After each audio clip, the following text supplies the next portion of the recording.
காத்தான்குடியில் நேற்று இடம்பெற்ற நிகழ்வில் கலந்து கொண்ட கிழக்கு மாகாண முதலமைச்சர் ஹாஃபிஸ் நசீர் அகமட் சமூகத்திற்காக உழைக்கின்ற தலைமைகளை தெரிவு செய்ய வேண்டும் என தெரிவித்தார். இந்த சமூக நலன்களுக்காக வேலை செய்கின்ற தலைமைகளை உருவாக்க வேண்டிய பொறுப்பு மக்களுக்கு இருக்கின்றது.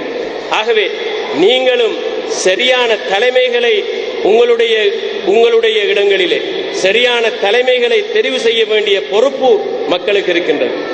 அந்த தலைமைகளுக்கு உங்களை பற்றிய சிந்தனை ஒவ்வொரு நிமிடமும் அந்த சிந்தனை உள்ள தலைமைகளை செலக்ட் பண்ண வேண்டிய தெரிவு செய்ய வேண்டிய பொறுப்பு மக்களுக்கு இருக்கின்றது. அந்த தலைமைக்கும் உங்களுடைய பிரச்சனைகளை தீர்த்து வைக்க வேண்டிய பொறுப்பு இருக்கின்றது. உங்கள் எல்லோருக்கும் தெரியும், 3-4 மாதத்துக்குள் சிலவேளை உள்ளூராட்சி மன்ற தேர்வுகள் வரலாம். இந்த உள்ளூராட்சி தேர்தலுக்கு தகுதியான தலைவர்களை நீங்கள் தெரிவு செய்யும். ஆகவே ஏனென்று சொன்னால் படித்த தலைமைகள்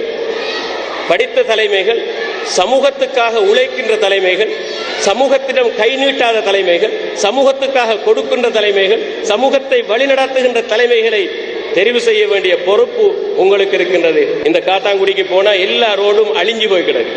இதெல்லாம் சீர்திருத்த வேண்டிய பொறுப்பு இருக்கின்றது. ஆகவே அவற்றையெல்லாம் செய்கின்ற தலைமையை உருவாக்குவதற்கு